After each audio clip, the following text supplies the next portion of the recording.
Yang nakal yang kayak gitu digelontorin uang 6M untuk memiliki karakter, tapi penyebabnya nggak diurusin. Kira-kira bisa beres nggak masalah? Anak-anak yang nakal itu adalah bentuk dari protes mereka kepada orang tua.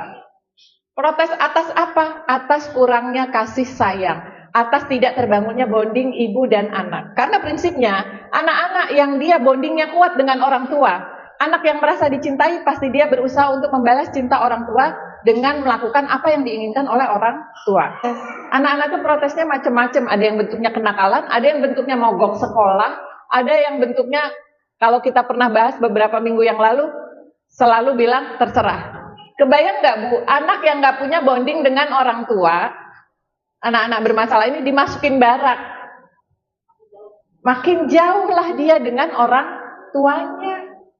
Islam itu membentuk karakter di rumah, masyarakat, dan negara, bareng-bareng membentuk karakter anak.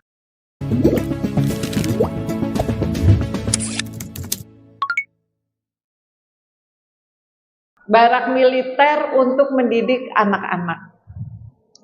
Kan itu banyak pro kontra ya Bu, kebijakannya Pak Gubernur kita nih, Gubernur Jawa Barat, Bapak Deddy Mulyadi ini banyak menimbulkan pro kontra dengan kebijakan beliau yang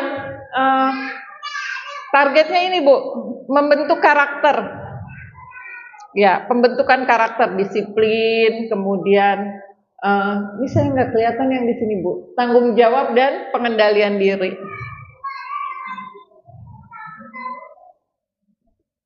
Nah, salah satu caranya, dan memang ini programnya dikhususkan buat anak-anak yang dianggap nakal. Anak yang nakal itu kriterianya apa? Suka tawuran, berarti udah pernah ditangkap polisi. Kecanduan game dan sebagainya.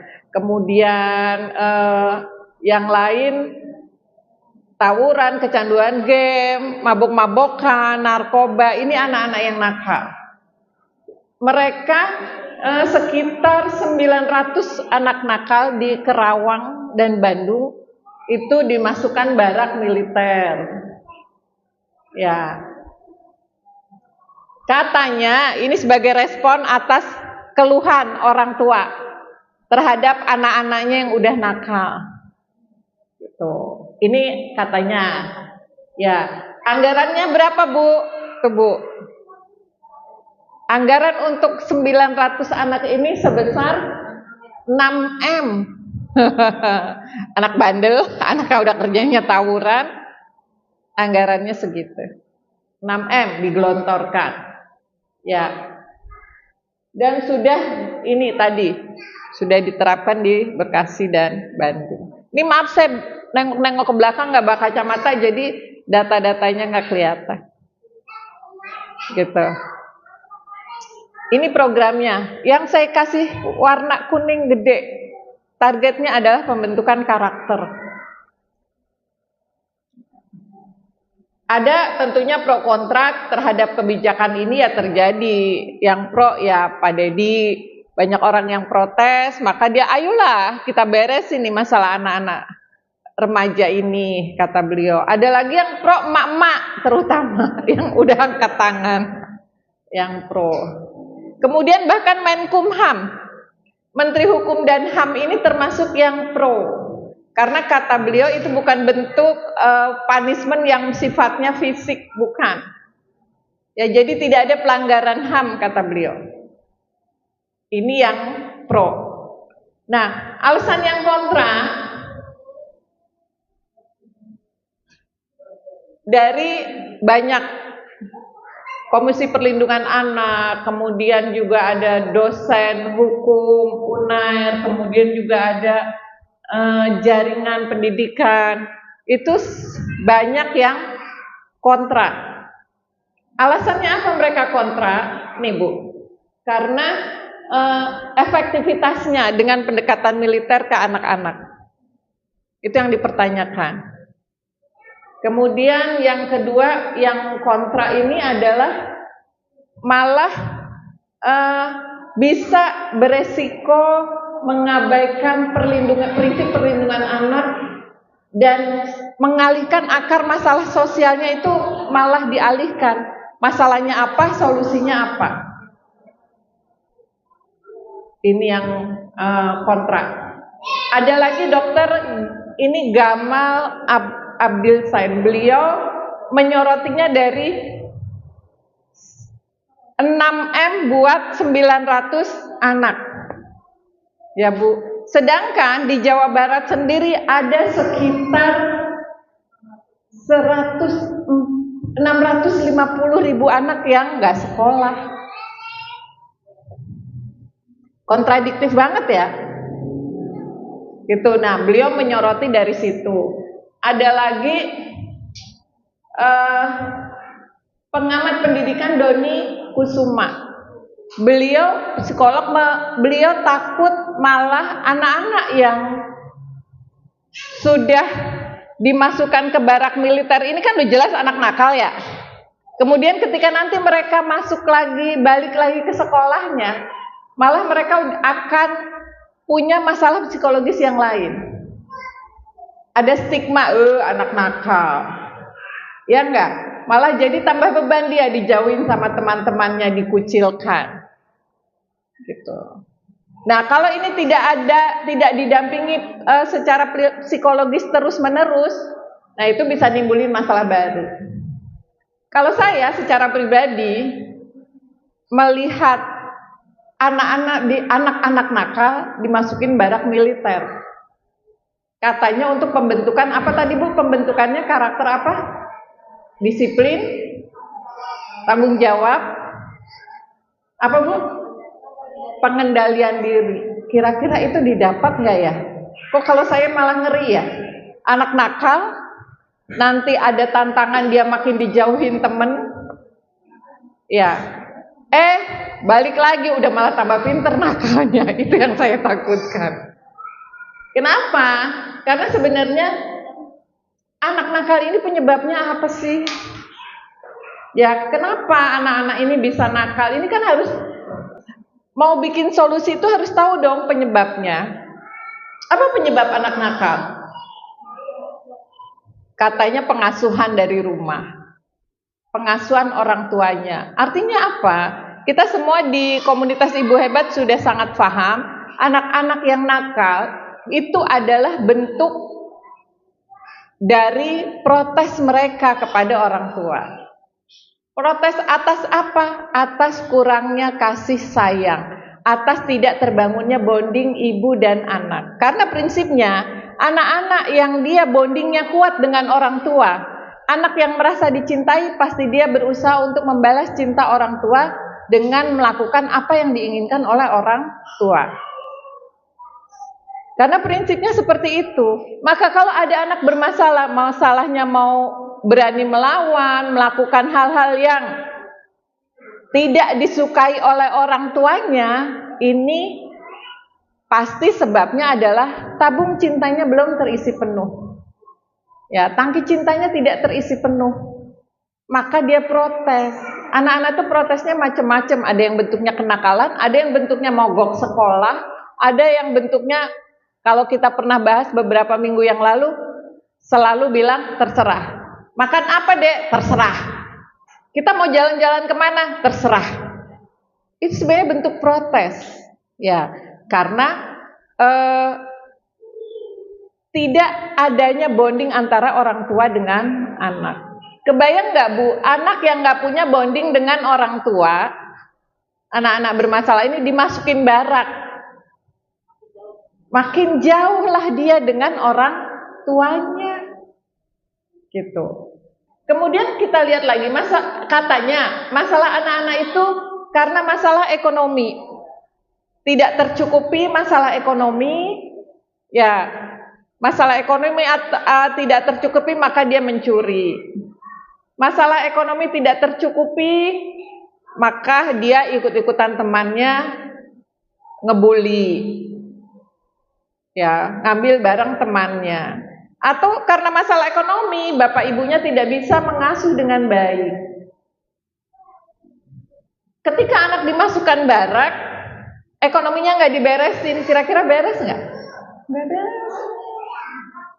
Ada lagi yang bilang masalah anak itu adalah masuknya, ya anak-anak mah kebawa karena nonton di sosial media, jadi ikut-ikutan informasi yang deras yang mengguyur kepala mereka.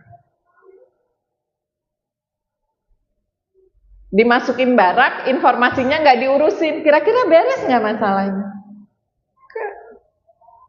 Dan dari semua masalah tersebut, Bu, kalau masalahnya masalah pengasuhan pasti 1-2 dong, masa semua mau error sih gitu kan ya. Kalau masalahnya ekonomi, kok yang bermasalah bukan anaknya yang orang nggak mampu aja, anak orang kaya juga banyak yang bermasalah ekonomi, ya nggak? Atau kalau masalahnya informasi, banyak tuh anak-anak yang di kampung-kampung yang informasinya terbatas kok juga bermasalah. Kenapa banyak sekali masalah? Maka ini masalahnya sebenarnya masalah sistemik, ya Bu ya. Jadi sebenarnya masalah utamanya bukan semata-mata masalah pengasuhan. Masalahnya bukan semata-mata masalah ekonomi. Masalahnya bukan semata-mata masalah informasi, tapi masalah itu semua adalah perintilan-perintilan, potongan-potongan dari masalah sistem hidup. Gitu. Itu bagian aja dari bagian-bagian dari masalah sistem hidup ini. Yang kita tahu, sistem hidup yang diterapkan pada kita ini adalah sistem kapitalis. Sistem kapitalis di mana kesenjangan ekonomi antara yang kaya dan yang miskin itu makin besar, sangat jomplang. Karena yang punya modal, namanya kapital itu kan modal ya, yang punya modal lah yang akan menguasai ekonomi. Ekonomi itu hanya dikuasai sekitar tidak sampai 10% penduduk, tapi dia menguasai 80% rakyat. Gitu. Nah, berarti kita itu cuma kebagian 10% harta kekayaan Indonesia, nah dibagi-bagi tuh dari ke sekian ribu orang. Maka banyak orang miskin, banyak tidak bisa ngurusin anak, banyak anak-anak bermasalah. Karena sistem hidup. Belum lagi sistem hidup kapitalis ini tadi di sisi ekonomi seperti itu, membuat kesenjangan ekonomi yang besar. Belum lagi di sistem informasi. Kapitalis tidak menyaring informasi. Informasi apapun namanya juga kapitalis. Standarnya duit. Selama informasi itu menguntungkan, menghasilkan uang, maka informasi itu akan disebarkan.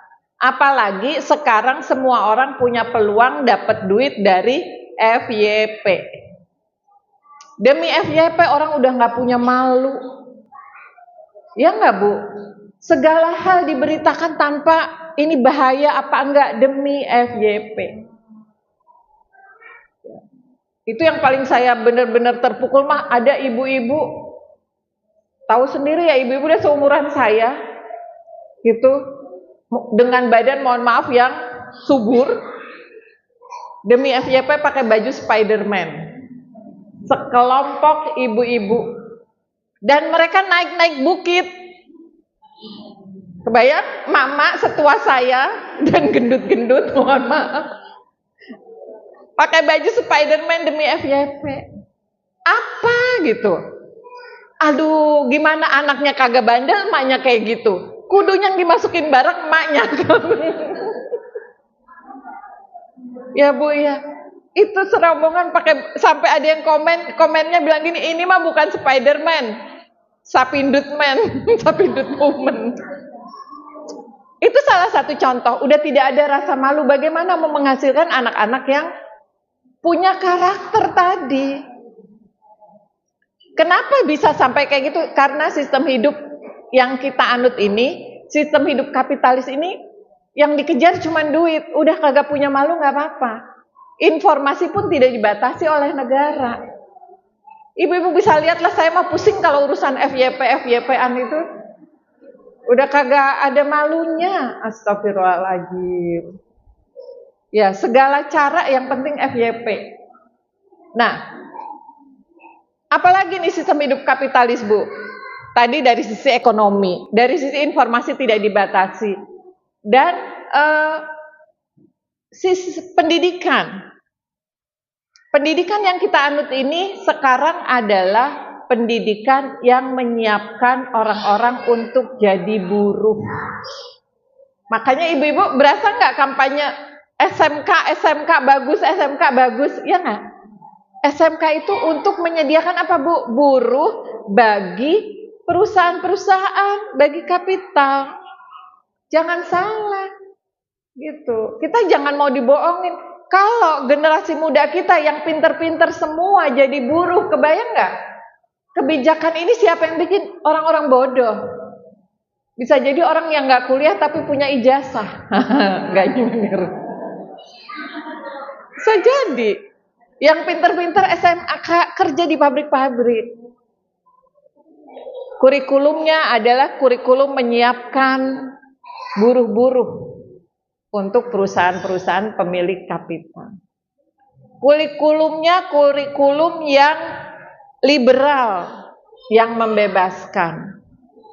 Ya bebas aja, suka-suka mulut-mulut gua mau kayak apa, pokoknya yang penting FYP. Itu kan liberalisme. Udah malu itu dihilangkan. Akhirnya anak-anak tadi ya udah nyontoh dan sebagainya. Dan yang paling mengenaskan, paling berbahaya, sistem hidup kapitalis ini memisahkan agama dari kehidupan. Gitu. Ini sistem hidup kapitalis. Buktinya apa? Udah berusaha untuk agama itu dikurangin jam pelajarannya. Yang 2 jam aja mau dikurangin, 2 jam itu pun ngapalin doang. Ya, mau dikurangin, bahkan kemarin sempat zamannya menteri yang terdahulu tuh siapa, Bu, yang Gojek itu, mantan CEO-nya Gojek. Nadiem Makarim mau dihilangkan. Gitu ya. Sekuler. Agama itu jangan dipakai di kehidupan, ini yang paling bahaya. Maka pelajaran agama rencananya tidak diadakan. Bahkan sekarang bentuknya adalah dengan ada namanya pelajaran itu moderasi beragama. Apa sih moderasi beragama? Intinya semua agama itu ditanamkan kepada anak-anak kita, semua agama itu sama. Ditanamkan ke kepala anak-anak kita, semua agama itu baik. Nah, pelajaran moderasi beragama ini setiap hari ada 2 jam. Setiap hari, Bu. Berarti boleh itu setiap hari dikasih 2 jam atau dikumpulin jadi 1. Itu tergantung sekolahnya. Saya dapat informasi ini dari salah satu wakil kepala sekolah bidang kurikulum di Kabupaten Bogor. Nah, kebetulan beliau bidang kurikulum, kalau beliau ngakalinnya dan karena beliau udah ngaji sama saya, tahu bahayanya moderasi beragama, ya pemikiran-pemikirannya nggak disampaikan. Akhirnya diisi dengan apa? Diisi ya akhirnya dengan keterampilan, tapi itu ada. Itu yang ibu-ibu mungkin pusing kalau ngelihat di sosial media ada praktek jadi pengantin. Satu laki-laki pengantin langsung nikah istrinya 2. Itu praktek, Bu, praktek pelajaran moderasi beragama. Ada yang jadi IO, ada yang jadi apa gitu.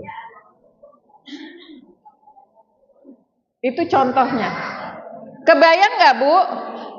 Yang bikin anak kita nakal siapa? Sistem hidup.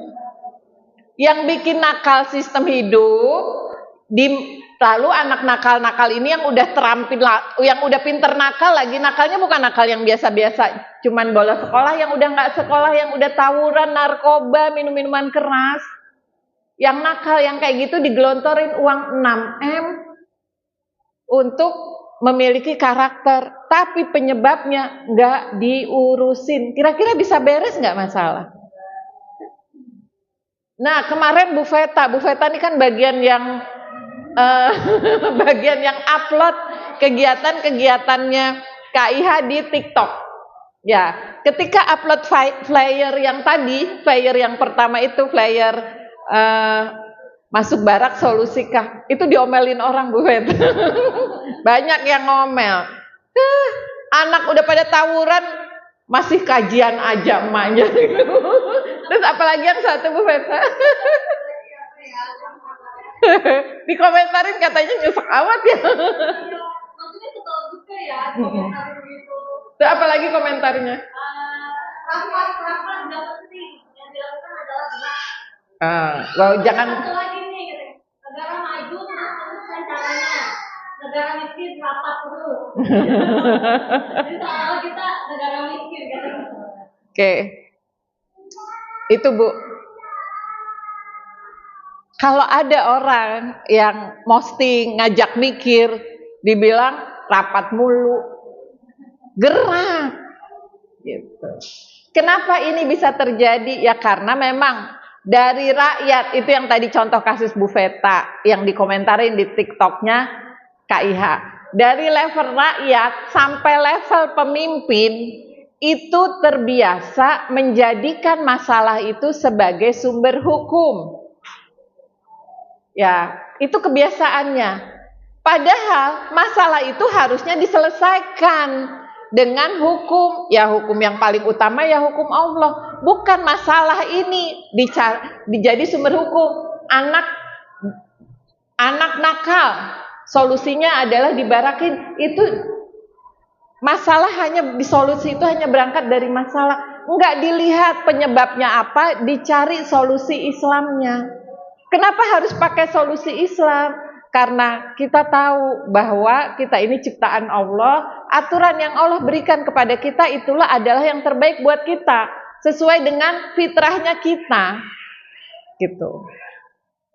Bisa ketangkap ya ibu-ibu ya. Nah, maka sekarang pertanyaannya kan bagaimana sih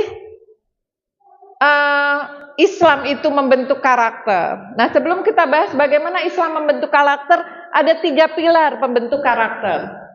Yang pertama adalah rumah. Jadi karakter anak itu pilar utama di rumah. Yang kedua adalah masyarakat. Dan yang ketiga negara.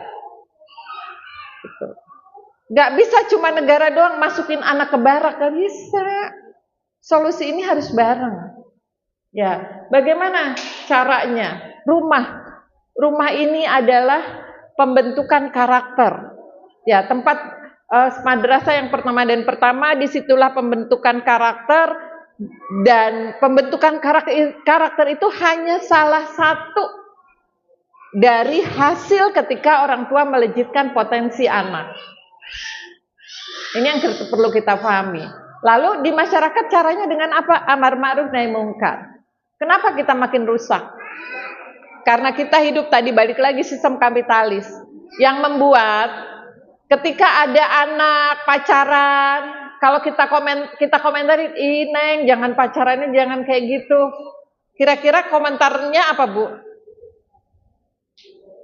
Julid amat, mama saya aja diem aja. Iya enggak?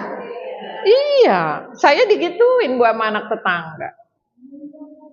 Ketika dikomentarin, "Teteh, pakai bajunya jangan kayak begitu, mending sedih amat. Baju-baju aku beli sendiri, badan-badan aku." Gitu. Dosa-dosa aku, tante nggak usah ribut. Oh, nggak bisa. Kalau saya gitu, nggak bisa, saya nggak boleh ribut. Karena kamu makainya di depan saya.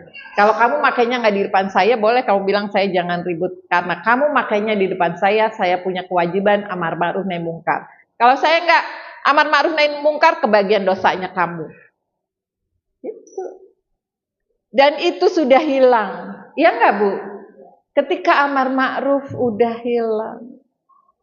Bahkan pernah Bu, saya siang-siang ke mall, ketemu anak tetangga yang pakai baju seragam sekolah pacaran di mall.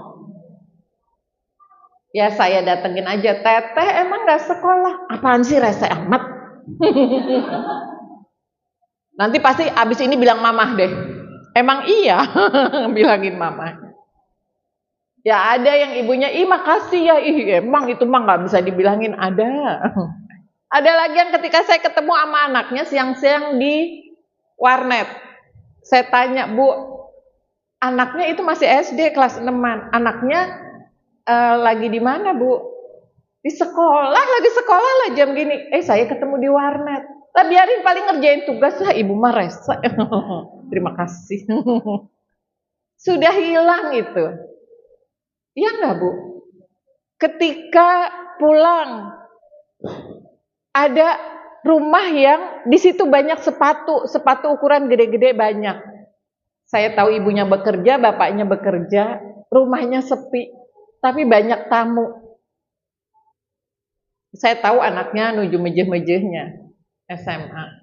Apakah kita mau diem aja? Nyarilah di rumah, ada apa ya? Ada pisang tinggal setengah ya, dipotong ya. Assalamualaikum. Teh mama ada? Nggak ada. Oh lagi nggak ada, lagi banyak tamu. Ya siapa tamunya kesepi amat, kudu gitu. Karena sebenarnya kebayang nggak ketika itu kita lakukan? Ketika kita tidak takut dibilang julid, ketika kita tidak egois, bukan urusan gue, bukan anak gue. Ketika kita melakukan itu, insya Allah masyarakat, tapi kan sekarang hilang. Kita benar-benar dijadikan masyarakat kapitalis yang individualis. Masing-masing aja, nggak usah ngurusin urusan orang. Padahal Muslim itu nggak kayak begitu seharusnya. Masyarakat hilang. Negara lebih-lebih lagi. Ya, oke kita bahas satu-satu. Nah di rumah kita harus gimana sih membentuk karakter, Bu? Tujuan pendidikan dalam Islam apa yang ibu-ibu tahu? Ini kan ibu-ibu semua saya lihat, bahkan udah ada yang nenek-nenek teman saya nih wajah. Pasti apa tujuan membentuk anak, pembentukan tujuan pendidikan di dalam Islam? Ibu tuh pengen anaknya seperti apa sih? Apa? Tujuan pendidikan anak di dalam Islam itu adalah menghasilkan anak-anak yang satu, karakternya adalah berkarakter atau berkepribadian Islam. Apa yang dimaksud berkarakter atau berkepribadian Islam? Yang dimaksud anak-anak kita harapkannya itu berkarakter atau berkepribadian Islam adalah anak-anak yang ketika dia berpikir standarnya Islam. Anak-anak yang ketika dia itu yang pertama ketika dia berpikir standarnya Islam, ketika dia berbuat standarnya juga Islam. Ketika dia berpikir menilai, nih anak-anak kita ngelihat ya, yang lewat terus sekarang apa Bu? Di fanpage-nya ibu-ibu, di timeline-nya ibu-ibu, yang banyak lewat apa? Luna Maya ya. Wah, ketika melihat Luna Maya, apa yang dipikirkan? Bagaimana ibu menilai? Ya ampun cantik-cantik amat ya. Ya ampun anak kita, aku pengen kayak gitu tuh kalau nikah, aku pengen artis-artis pada datang. Atau yang dipikirkan, oh alhamdulillah nikah. Ya, tapi kok temennya datangnya pada pakai baju kurang bahan semua ya. Nah yang kedua ini adalah ketika menilai sesuatu dia berdasarkan Islam. Kok campur baur ya, pesta berhari-hari goyang-goyang, campur baur pria dan wanita, itu melanggar hukum syara. Nah, kita nggak ngelakuin, tapi ketika kita menilai itu, kita berdasarkan Islam. Ibu-ibu bisa bayangkan itu lewat terus. Berapa anak yang pengen nanti nikahnya kayak gitu? Berapa anak yang pengen baju seperti baju-baju temennya Luna Maya? Emang nggak boleh Bu punya baju kayak gitu? Boleh nggak Bu? Boleh nggak? Boleh, tapi makainya di mana? Makainya di kamar ya boleh, bagus. Berpahala itu ketika makai di kamar, tapi ketika makai di tempat umum ya jadi dosa. Nah, itu cara berpikir ketika menilai sesuatu. Demikian juga yang namanya berkepribadian Islam itu adalah ketika dia melakukan berbagai hal, dia akan nanya hukumnya apa ya? Maka ketika dia mau berpakaian, dia nanya, ini kalau pakai baju kayak gitu hukumnya gimana ya? Baju tuh harus yang bagaimana ya? Dia mau makan, dia nanti ingin menikah, dia tertarik kepada lawan jenis. Kebayang nggak kalau yang ditonton pernikahannya Luna Maya, terus setelah pernikahan Luna Maya kan diputer ya? Yang dulu-dulu, Luna yang dulu pacarannya ininya, putusnya sama siapa, diulang-ulang. Toh dia pernah bermaksiat, akhirnya dielulukan orang. Kayak gitu nggak yang ketangkep, Bu? Masuk di kepala anak-anak kita. Apa yang ada di kepala mereka? Apa yang ada di kepala anak kita, Bu? Tidak apa-apa bermaksiat. Ya kan? Yang penting akhirnya. Kalau sempat sampai akhir. Itu kan gitu digambarkannya. Dulu pernah bermaksiat, terpuruk, sampai jatuh. Itu diulang loh, Bu. Saya aja, ini apa ya maksudnya? Kalau yang nggak punya filter, tidak biasa, kita tidak latih anak-anak kita untuk memikirkan sesuatu, menilai sesuatu berdasarkan Islam, bisa ke bawah. Bisa yang muncul nggak apa-apa pacaran. Gitu. Yang penting ntar nikah. Ya.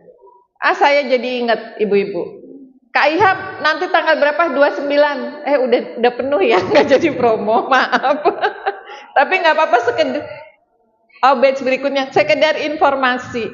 Karena contoh ya, itu satu contoh, Bu, satu contoh pernikahan Luna Maya dengan segala macam gebiarnya, teman-temannya dan sebagainya, dengan segala masa lalunya yang diulang.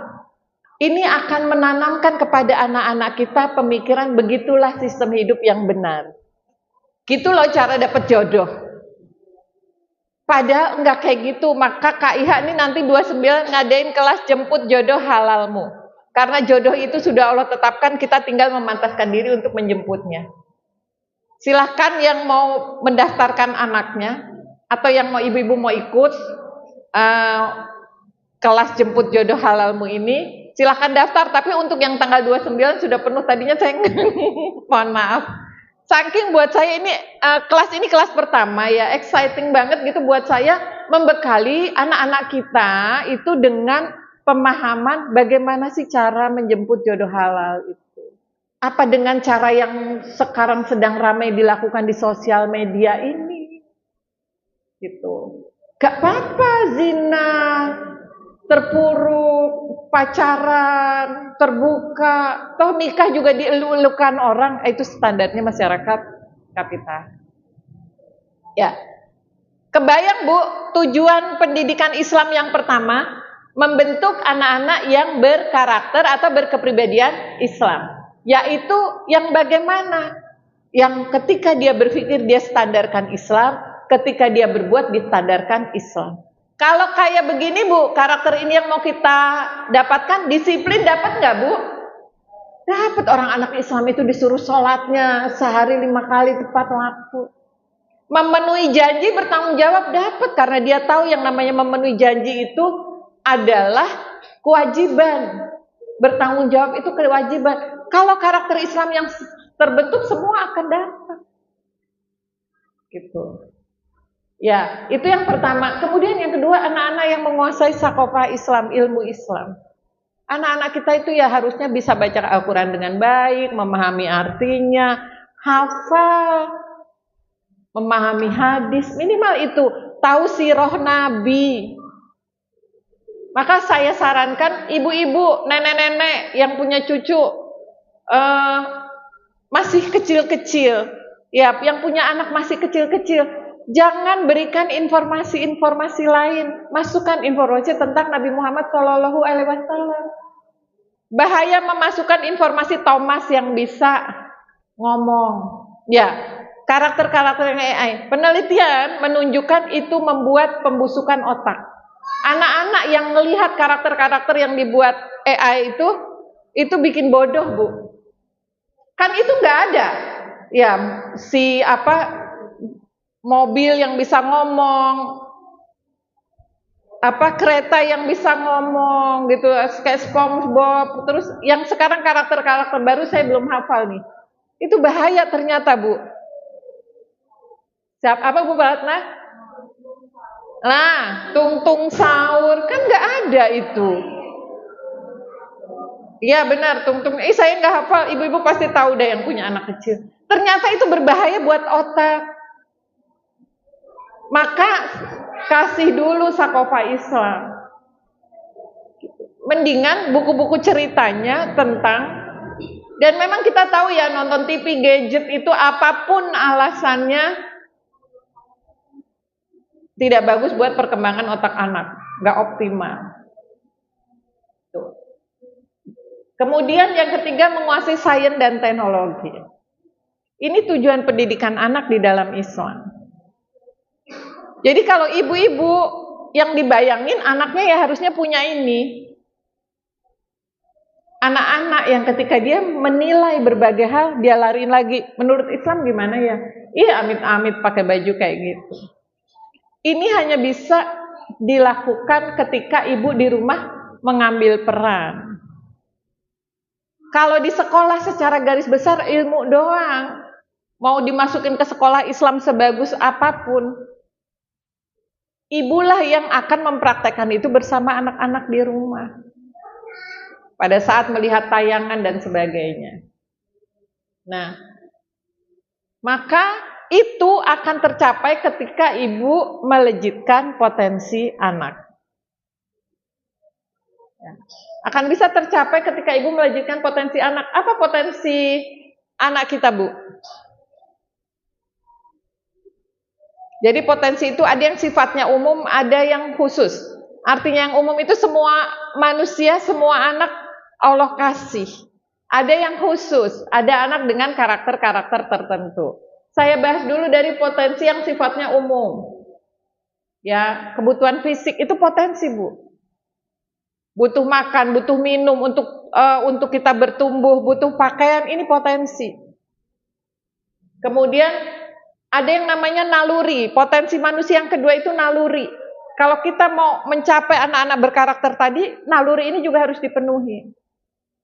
Naluri itu ada 3. Naluri tadayun atau gorizah tadayun, mensucikan sesuatu. Ini harus distimulasi supaya anak akidahnya kuat. Gimana anak kita mau berpikir berdasarkan Islam kalau dia nggak yakin Allah itu nurunin, Allah itu ada, Allah itu mengutus Nabi Muhammad, Al-Quran itu wahyu Allah, nggak akan bisa. Ya, kemudian naluri melestarikan keturunan, melestarikan jenis manusia, ini juga naluri yang perlu dilejitkan potensinya. Yang ketiga, naluri menjaga eksistensi diri atau naluri bako. Contohnya naluri tadi melanjutkan, kalau naluri yang pertama, naluri tadayun, mensucikan sesuatu itu penampakannya apa? Semua orang pasti ingin menyembah sesuatu. Ada yang ya dapat hidayah agama, nyembah Allah, ada yang menyembah gunung, menyembah api. Dan jangan dikira orang ateis itu tidak ada yang disembah, tidak.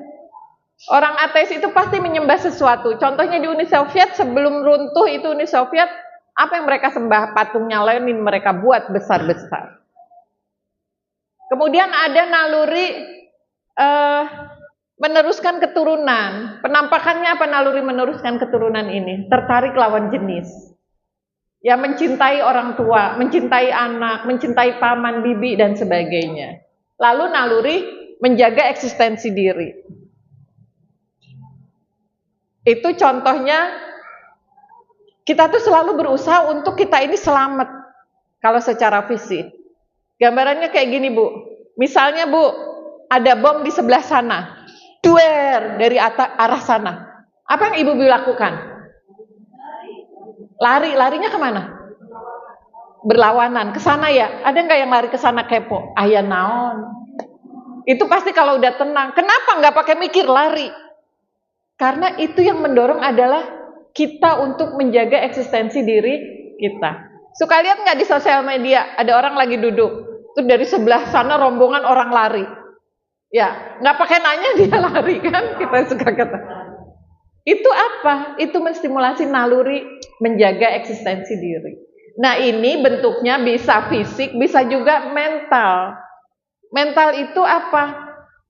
Orang kalau direndahkan, nggak dianggap, pasti dia tersinggung. Kalau dia berani, dia lawan. Heh, enak aja gitu ya, bilang aku tidak mampu. Kalau dia berani. Tapi kalau itu bosnya atau suami, nggak berani ngelawan, tapi kan mendem di hati. Ya nggak, Bu?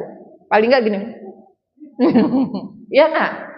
Nah, itu muncul dari mana? Naluri menjaga eksistensi diri, atau bahasa Arabnya gorizah bako.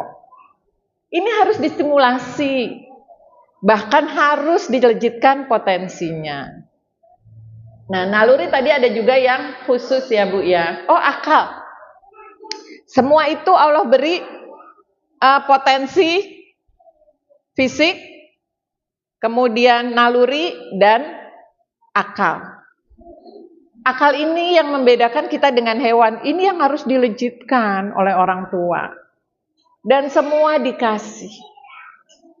Nah, caranya bagaimana melejitkannya sekaligus membangun anak-anak ya tadi yang berkepribadian Islam. Cara melejitkannya adalah nih. Kalau fisik dilejitkan dengan cara memenuhi kebutuhan anak sesuai standar syariat. Anak pengen makan, ya dipenuhi kebutuhannya sesuai standar syariat, kasih makan yang halal dan haram, butuh baju, penuhi segera. Ya. Nah, ketika fisik ini saja tidak dipenuhi dengan baik, itu nanti akan mempengaruhi potensi tadi, potensi yang sifatnya naluri. Anak-anak yang ketika dia udah nangis guling-gulingan lama atau bahkan sampai kelaparan, anak-anak yang terabaikan mentalnya juga akan rusak, naluri bakoknya tadi akan hancur. Merasa tidak punya arti. Jadi ketika kita memenuhi kebutuhan fisik ini juga akan melejitkan potensi-potensi naluri. Lalu makan, minum, pakaian ini ya tadi harus dipenuhi sesuai dengan syariat. Kalau naluri berketuhanan dipenuhinya dengan apa? Naluri berketuhanan pada anak Allah memerintahkan. Begitu anak lahir, jeret, disuruh apain, Bu?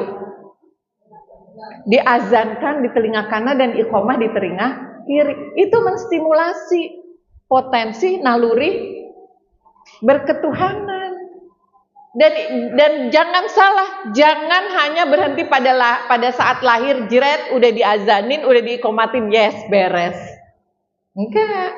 Maka sepanjang pengasuhan itu tuh titik awal harus dilakukan. Selanjutnya juga harus melakukan. Caranya dengan apa? Pada saat nenenin, sebut nama Allah, bismillah, alhamdulillah ya, si bunda banyak, adek alhamdulillah sehat. Pada saat mandiin, kalau mandiinnya nggak di kamar mandi, mana tangan kanannya, alhamdulillah jempolnya ada, alhamdulillah Allah kasih telunjuk. Itu menstimulasi naluri. Sekaligus pastinya bikin anak pinter juga ya, Bu, akalnya juga stimulasi. Gitu. Kemudian menstimulasi gorizah nau.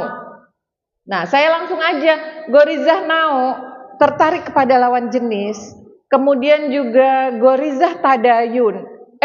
Gorizah bako, eksistensi diri. Ini bagaimana menstimulasinya adalah ikutin aja Nabi, cara Nabi mengguyur cinta. Ini kita udah sering bahas. Ya, kenapa? Ketika anak diguyur cinta penuh, maka naluri tertarik pada lawan jenisnya ini juga akan berkembang dengan baik pada tempatnya. Dia dipenuhi cintanya oleh bapak ibunya. Puas, cintanya penuh, nggak akan gampang, Bu, terkena pergaulan bebas. Apalagi kalau ditambah dia diajarin hukum-hukum Islam tentang pergaulan. Nggak gampang tuh kalau ada lawan jenis bilang, ih kamu pinter banget ya, langsung kelepek-lepek. Nggak akan. Walaupun dia dikasih tahu hukumnya, sejak kecil tinggal di pesantren, dididik oleh orang tua dengan hukum-hukum Islam, tapi tidak menjalankan yang dicontohkan oleh Nabi ini, tidak mengguyur cinta, standar kita SKMDH 3, orang tua tidak mengguyur cinta, bisa rusak Bu, terganggu. Itu pengalaman. Saya punya teman, dari kecil ngedidik anak secara islami, hukum-hukum Islam dikasih tahu, tapi ketika saya berkunjung ke tempatnya, terus ngadain parenting di sana, si ibu ini menangis. Saya bahas parenting tentang mengguyur cinta dan sebagainya. Ibu ini, ustazah ini menangis. Ya Allah Bu Dini, saya harus bagaimana? Saya tidak melakukan itu pada anak-anak saya. Sejak kecil mereka menghafal Al-Quran, diajarin sakofah Islam itu diajarin. Tapi saya tahu, saya tidak banyak tersenyum kepada anak-anak saya tidak sering bilang cinta, saya tidak memuliakan. Itu ibu langsung nangis. Kata saya, ya sudah, lakukan aja mulai dari sekarang. Ya. Ibu itu melakukan karena anaknya kebetulan juga sudah sekolah ke Al-Azhar. Caranya gimana? Ya udah, setiap telepon ibunya lebih, I love you gini-gini, anaknya puyeng, ini apa-apaan sih emaknya tiba-tiba gitu ya. Tapi lakukan saja. Nah, apa yang terjadi Bu? 2 tahun sejak ketemu dia kirim WA ke saya. Apa yang harus saya lakukan? Yang saya takutkan terjadi. Anak saya berprestasi, dapat juara apa waktu itu, dia mungkin usianya baru SMA kelas 1. Mohon maaf. Nah, berprestasi, juara apa ya kalau nggak salah, juara menulis. Lalu ada gadis yang tertarik. Gadisnya ini, ya jangan dikira kalau udah sekolah di Al-Azhar teh udah tahu hukum pergaulan ya Bu ya, sistem pergaulan. Kalau nggak diajarin yang nggak tahu, dikejar lah sama cewek itu. Akhirnya pacaran, ibunya menangis. Ya udah, kata saya, diingetin, akhirnya dinikahin begitu lulus SMA. Daripada pacaran, sebegitu lemahnya, walaupun banyak tahu hukum tapi tidak menjalankan sunnah Nabi ini Bu. Maka tidak tumbuh itu, mau naluri naunya, melanjutkan kelestarian jenis hidup manusia, ataupun bakoknya. Ketika anak tidak melakukan kita tidak melakukan SKMDH 3 ini kepada anak-anak kita, apa yang terjadi? Anak tuh nggak pede, nggak percaya diri, apalagi udah nggak dilakuin, dicela mulu, gini aja nggak bisa. Kamu payah, oh mama dulu, kakak kamu atau adik kamu, ya udahlah, makinlah. Nggak punya percaya diri anak-anak kita, anak-anak yang gampang mengalami mental breakdown, takut melakukan hal baru dan sebagainya. Maka bagaimana menstimulasi naluri itu? Satu, kalau Gorizah Tadayun ya terus tadi, kenalkan Allah, yakinkan, banyak disyukuri nikmat-nikmat Allah, sering sebut nama Allah. Gorizah Bakok dan naluri sejak dini itu guyur cinta ala Rasul ini. Ini saya lihatkan kitabnya ya Bu, Min Muqawimat Nafsiyah Islam. Kalau yang belum pernah ngaji, itu juga bisa beli di buku Happy and Productive Parent, bisa baca di situ. Bagaimana kita praktek mengguyur cinta ala Nabi sehingga sekaligus melejitkan potensi Ananda. Lanjut Bu. Baru potensi apa tuh? Masih potensi umum ya, masih potensi fisik dan potensi naluri. Harus dilejitkan. Dilejitkannya dengan standar Islam, maka akan membentuk tadi karakter-karakter. Siapa yang paling bertanggung jawab? Ibu, bukan barang militer. Kemudian yang kedua, potensi manusia yang ketiga adalah akal. Apa sih akal? Akal itu proses berpikir. Apa itu proses berpikir? Suatu proses yang melibatkan 4 komponen ini. Ada fakta, ada apalagi indera, ada otak, dan ada maklumat sabikoh, informasi sebelumnya. Contoh proses berpikir gini Bu. Ibu ini apa Bu? Handphone. Kalau misalnya ada ayam masuk, kira-kira mungkin nggak saya ngelempar ayam, ngusir ayam pakai ini? Bisa, tapi bisa nggak? Tapi kenapa saya nggak lakuin? Karena tahu, kita semua tahu ini teh ada harganya. Kita punya maklumat sabikoh. Sehingga kita tahu, kita berpikir ini buat apa, nanti kita bertindak juga hasil proses akal. Tapi saya punya cucu Bu, yang kalau melihat HP itu dia banting. Dan kalau dia bantingnya ke karpet yang tebal, semua orang diem aja, nggak dipeduliin, dia ambil lagi, dia banting lagi ke lantai. Kenapa? Karena dia nggak punya maklumat sabikoh kalau ini ada harganya. Maklumat dia cuman, kalau aku ngebanting orang-orang pada surak-surak, gitu. Dikit respon kita. Nah kalau aku bantingnya ke karpet, kok nggak pada surak, dia ambil lagi, dia banting ke lantai. Hanya itu maklumat sabikoh, itu contoh maklumat sabikoh ibu-ibu. Nah, orang dibilang pinter atau tidak tuh ditentukan oleh akalnya. Terutama oleh apa yang menentukan maklumat sabikohnya, informasi yang dia miliki. Kalau ada pakar ekonomi, berarti dia lebih pinter, informasi lebih banyak di bidang ekonomi. Belum tentu lebih pinter dari kita ibu-ibu. Bisa jadi itu pakar ekonomi, nggak bisa. Gimana caranya anak mau makan kalau lagi GTM? Bisa jadi pinteran kita. Kenapa? Karena kita punya informasi sebelumnya, kita punya maklumat sabikoh, ilmu tentang bagaimana ngurus anak. Gitu. Jadi orang pinter atau tidak itu apa yang menentukan? Maklumat sabikoh, informasi sebelumnya. Orang soleh atau tidak juga ditentukan oleh maklumat sabikoh ini. Maka kalau kita mau menstimulasi akal, kita perlu menghadirkan fakta-fakta yang benar.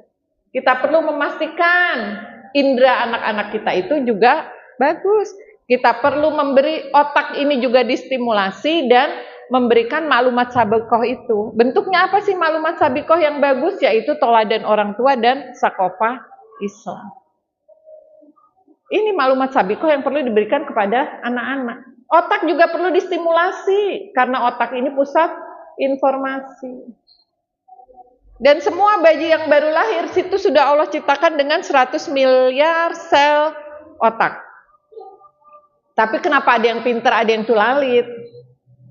Yang membedakan bukan banyaknya sel otak, tapi yang membedakan sinap, yang merah tuh, sambungan antar sel, itu yang membedakan pintar atau tidak. Maka tugas kita orang tua kalau mau punya anak pintar menstimulasi akal, maka otaknya nih, sinapnya nih banyak ditumbuhkan. Dengan cara apa? Gizi, karena sinap ini udah jelas terbuat dari protein. Mau nggak mau, tapi ibu-ibu kalau udah ngomongin soal gizi udah tuing-tuing nih ya. Apalagi kalau ngomongin protein. Aduh, protein. Telur udah berapa sekilo, Bu? Gitu. Tapi ibu-ibu jangan berkecil hati. Penelitian menunjukkan bahwa selain gizi, stimulasi itu juga bisa menumbuhkan sel otak anak. Penelitiannya di IPB, di daerah Cibanteng, itu ada, kalau biar gampang ginilah, di desa Cibanteng itu RT 1, anak-anak tidak mendapat perlakuan, biarin aja sebagaimana orang tuanya memberikan perlakuan. Di RT 2 diberi perlakuan, seminggu 3 kali dikasih makanan tambahan. Di RT 3 diberi perlakuan dan stimulasi. Ini anak di bawah 3 tahun. Apa stimulasinya? Stimulasinya dikasih koran. Pas diundang ke makan itu dikasih koran, disuruh apa korannya? Disobek-sobek. Habis disobek-sobek, disuruh apa? Dikumpulin di piring. Habis itu dikasih makanan tambahan, cuci tangan, kasih makanan tambahan. Habis kasih makanan tambahan, korannya diapain yang udah dikumpulin di piring, koran sobek-sobekan, diremet-remet. Habis diremet-remet, dibikin bola, bawa pulang buat main. Itu aja stimulasinya. Hasilnya 6 bulan kemudian, anak RT 1 dengan RT 2 apa bedanya? Dikasih makanan tambahan, tumbuh kembangnya 20% lebih bagus. Tahu kan ibu-ibu apa beda tumbuh dengan kembang? Bukan tumbuh ke atas, kembang ke samping ya Bu, bukan itu mah kita. Apa Bu tumbuh kembang? Tumbuh, ini ada bidan bisa jawab nih Nisa. Tumbuh itu fisik, berat badan, tinggi badan, lingkar kepala dan sebagainya. Kalau kembang, kemampuan. Jadi pinter ngomong, jadi bisa tengkurap, bisa onggong-onggong, mulai bisa jalan, nah itu kembang. Nah, tumbuh kembangnya 20% lebih bagus. Nah, antara RT1 dengan RT3,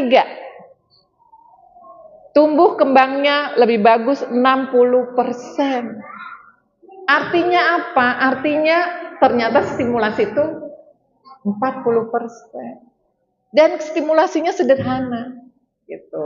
Maka kita perlu tahu ini hasilnya ya.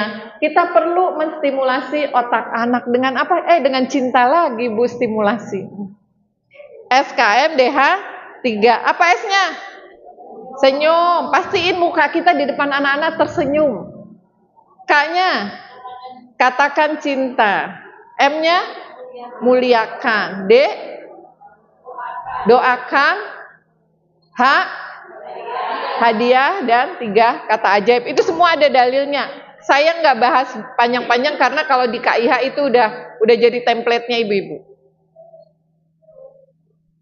Kemudian bermain. Ibu-ibu manfaat bermain. Ini banyak banget manfaat bermain. Bisa ibu baca. Ini bisa menstimulasi otak. Jadi biarin anak-anak main. Bukan main gadget ya.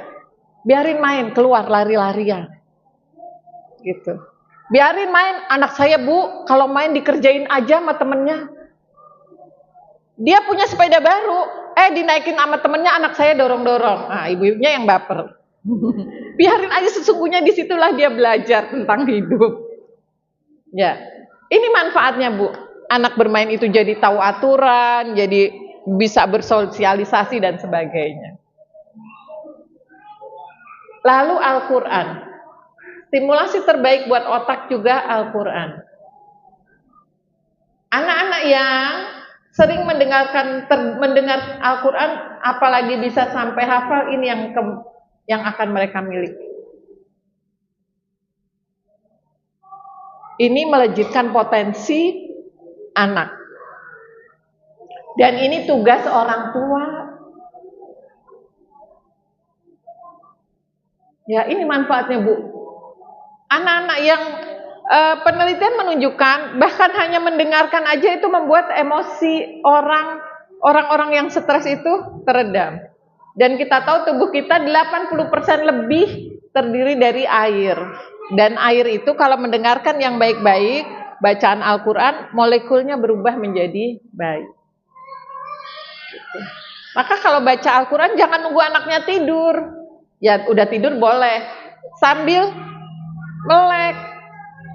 Itu baca aja yang ibu-ibu hafal. Setelin apa Bu? Murotal. Itu dampaknya. Ini menstimulasi apa Bu? Otak. Udah bahas, kita selesai. Itu yang harusnya dilakukan ibu, bukan ibu-ibu yang nggak bisa ngurusin anaknya. Pak Gubernur, ambil aja nih anak saya, angkut Bu. Bawa masuk ke barak. Apa yang dari tadi dilakukan yang kurang, lakukanlah. Anak yang udah masuk barak, orang tuanya ngerasa udah oke, padahal cintanya belum. Tadi ya, cinta itu ternyata melejitkan potensi naluri gorizah nao, gorizah bako, bahkan otak anak. Ketika ini tidak diberikan lagi di rumah diomelin, ini udah dimasukin barak juga, masih kayak begini. Ya nggak akan selesai masalah. Yang saya cemaskan anak-anak makin terampil itu bandelnya. Kan mereka fisiknya makin kuat. Nah, potensi khusus. Nah, ini saya lewat aja. Nah, ini Imam Ibnul Qayyim. sejak ratusan tahun yang lalu sudah memerintahkan orang tua untuk mengenal potensi khusus pada anaknya. Bahkan mengingatkan kalau kamu nggak perhatikan itu bisa lewat anakmu dari potensi yang Allah berikan kepada dia. Maka kita diperintahkan untuk mengenali potensi khusus anak kita. Ya. Apa manfaatnya tahu potensi khusus ini? Di dalam parenting kita tahu kenal karakter anak. Kalau kita kenal karakter anak, maka kita bisa komunikasi. Nah, kalau bisa komunikasi, maka tadi bonding. Kalau komunikasinya benar, itu akan menumbuhkan naluri-naluri tadi pun akan tumbuh dengan baik. Contohnya, anak yang senang main, sama ibunya tiap pulang main diomelin. Apa yang dia rasa? Jauh dia sama ibunya. Orang ini kesenangan loh, ini keterampilan dia loh. Main itu kan keterampilan. Nggak diakui.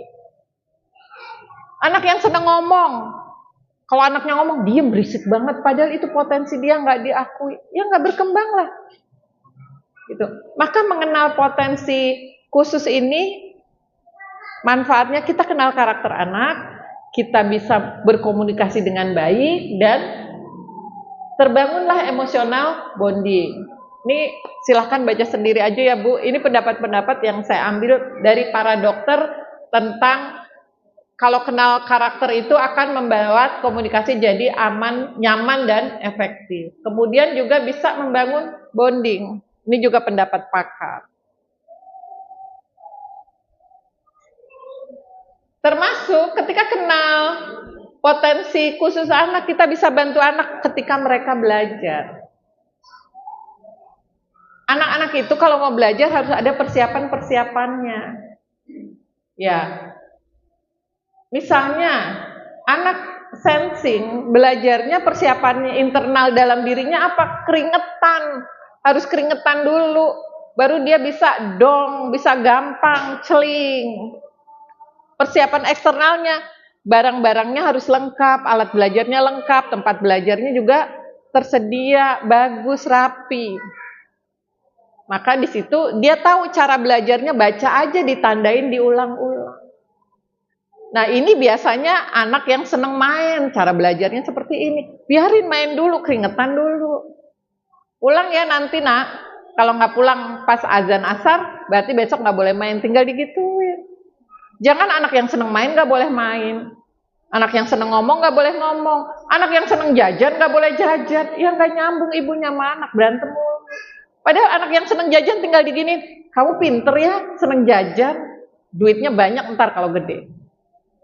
Oke, nanti sore mama kasih duit 5.000, mama anterin ke Alfamart apa misalnya, apa Indomart, mudah-mudahan ada yang itu ke saya ya. Nah, tapi uang 5.000 ini akan Bunda berikan kalau pulang sekolah, langsung cuci tangan, cuci kaki, makan. Lalu ini karena anak yang rigid ya harus jelas. Lalu habis makan, tidur, bangun tidur, boleh main, ngerjain PR, udah ngapalin. Pokoknya kalau udah ngerjain yang ini ya, dikasih duit 5.000. Udah tinggal digituin.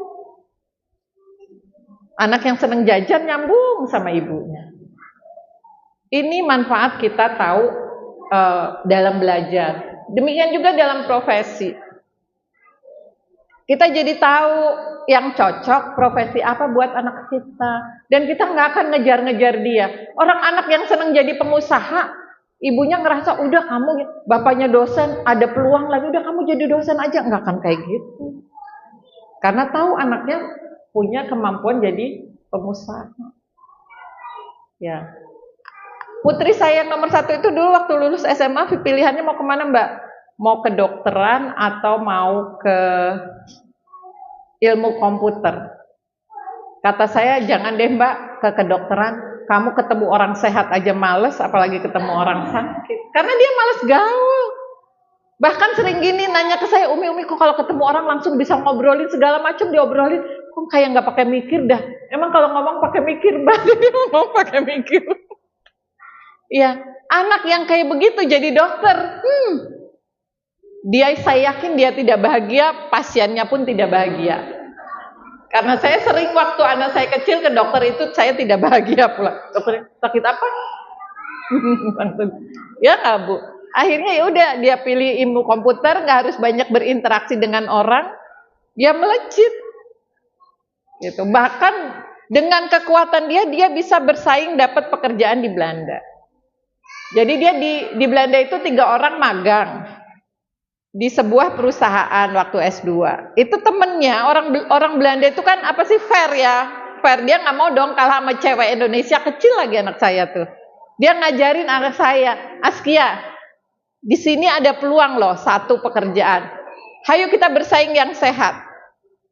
Kamu, aku kasih tahu ya, supaya kita bisa bersaing dengan sehat, kamu kalau lagi istirahat jangan semedi aja.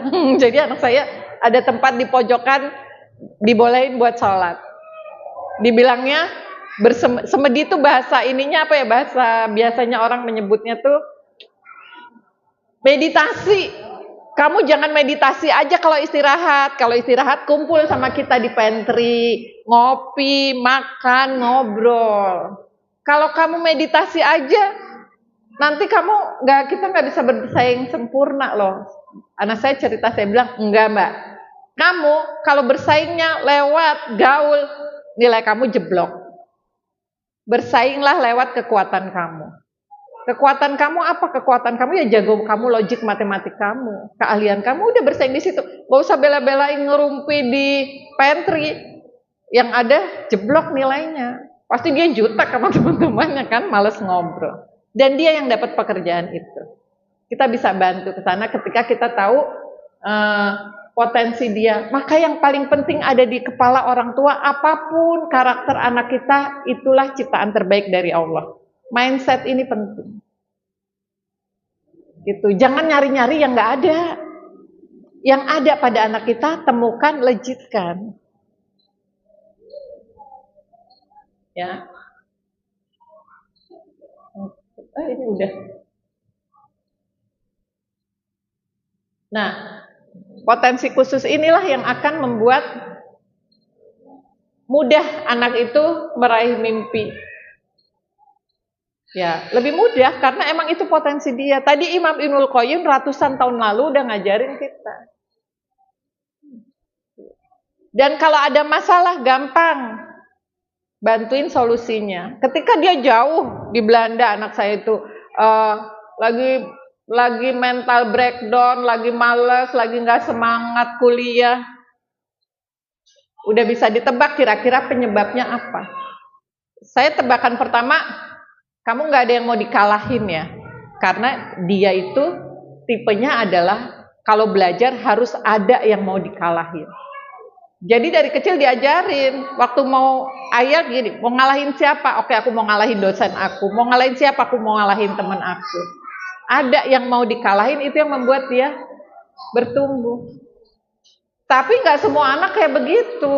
Ada lagi anak yang kamu sukai, siapa teman kamu? Yang pinter, deketin dia, baik-baikin dia, main sama dia, belajar bareng. Beda anak, beda cara belajar. Gitu. Nah kalau saya pakai Stephen untuk kenal karakter. Tapi apakah hanya dengan Stephen kita bisa kenal karakter? Enggak dong. Imam Ibnul Qayyim dari ratusan tahun. Banyak cara. Bisa pakai Stephen, bisa pakai MBTI. Ibu-ibu melototin anaknya juga harusnya bisa tahu. Masalahnya ibu-ibu teh biasanya yang dipengenin potensi itu. Anaknya seneng main gak dianggap potensi. Ya enggak? Oke, itu di rumah. Melejitkan potensi di rumah untuk membentuk anak yang berkepribadian Islam, berkarakter Islam. Melejit semua potensinya. Ketika di masyarakat juga amar ma'ruf nahi mungkar jalan, negara dalam kurikulumnya, kurikulum pendidikan yang mensolehkan, yang bukan sekedar kurikulum pendidikan yang menghasilkan buruh. Ya. Kemudian di bidang ekonominya apa Bu? Di bidang ekonominya negara itu memastikan pendidikan, kesehatan, keamanan gratis. Negara memastikan semua pencari kerja itu dalam Islam ya, kalau mau jadi pemimpin itu harus bisa memastikan semua pencari kerja, menyediakan lapangan pekerjaan buat semua pencari nafkah. Dan karena pendidikan, kesehatan, keamanan gratis, kira-kira bapak-bapak nyari nafkahnya kayak zaman sekarang nggak, Bu? Pergi pagi, pulang sore, pinggang pegel, pendapatan pas-pasan. Ya udah, akhirnya yang ada di rumah marah-marah aja, boro-boro ngedidik anak. Sekarang tuh komponen terbesar itu untuk pendidikan dan kesehatan. Segitunya juga untuk makan, itu negara memastikan barang itu harus ada, itu tugas negara. Kira-kira kalau ekonomi gitu terjamin aja, ibu-ibu nggak wajib harus keluar rumah bantuin suami, kan sekarang banyak ya ibu-ibu yang harus keluar rumah bantuin suami. Alhamdulillah kita yang di sini ini harus banyak-banyak bersyukur, Bu. Harus banyak-banyak bilang terima kasih sama bapaknya, pulang dicium, disayang-sayang, makasih ya. Udah kerja, cari nafkah, jadi aku sempat ngaji, bisa ngedidik anak. Banyak saudara-saudara kita, ibu-ibu yang lain tuh yang memang harus banting tulang cari nafkah. Walaupun ada juga yang untuk eksistensi diri. Ya nggak apa-apa sih untuk eksistensi diri, tapi dia punya kewajiban loh anak. Selain itu, kurikulum tadi sudah, kemudian negara punya aturan yang ketat buat orang yang merusak. Aturan yang ketat buat yang merusak akhlak. Terutama informasi. Nggak sembarangan informasi bisa ditangkap oleh anak, diterima oleh anak, difilter, itu tugas negara. Yang merusak ya nggak boleh. Maka nggak akan ada tuh anak-anak yang pergaulan bebas dan sebagainya. Negara ngatur, oh ya berani. Jadi yang dihukum itu bukan cuman yang berzina. Berzina udah jelas hukumannya. Hududnya udah jelas ya. Kalau belum nikah dijilid 100 kali, diasingkan. Kalau sudah nikah dirajam sampai mati. Nggak akan ada cerita orang udah berzina itu terus dimuliakan kayak zaman sekarang. Nggak akan ada. Dengan hukum itu aja anak-anak hati-hati. Mendekati zina juga bukan berarti mendekati zinanya nggak akan dihukum. Itu hukumannya diserahkan kepada khalifah, kepada hakim, kodi yang ada, bukan nggak dihukum. Mungkin hukumannya entah dijilid dengan yang lebih ringan, nggak nyampe 100, atau dengan dipenjara dan sebagainya. Yang minum-minuman keras itu ya ada hukumannya. Yang tawuran menyakiti orang. Kalau tawuran bikin orang yang dipukul itu sampai rontok giginya, hukumannya apa? Dipukul juga sampai giginya rontok, sampai membuat meninggal. Dihukum sampai meninggal, kecuali saudaranya ridho, tapi bayar diatnya gede. Nah, inilah pilar-pilar membentuk karakter yang bagus pada anak-anak kita, yaitu di rumah dengan orang tua melejitkan potensi anak, di masyarakat dengan amar ma'ruf nahi mungkar, di negara tadi menjamin ekonomi, membuat kurikulum yang mensolihkan, dan aturan yang ketat untuk menjaga supaya moral generasi itu baik. Itu ibu-ibu pandangan dari saya tentang barak solusikah? Nggak jadi solusi. Solusinya adalah sistem Islam di rumah, masyarakat, dan negara bareng-bareng membentuk karakter anak.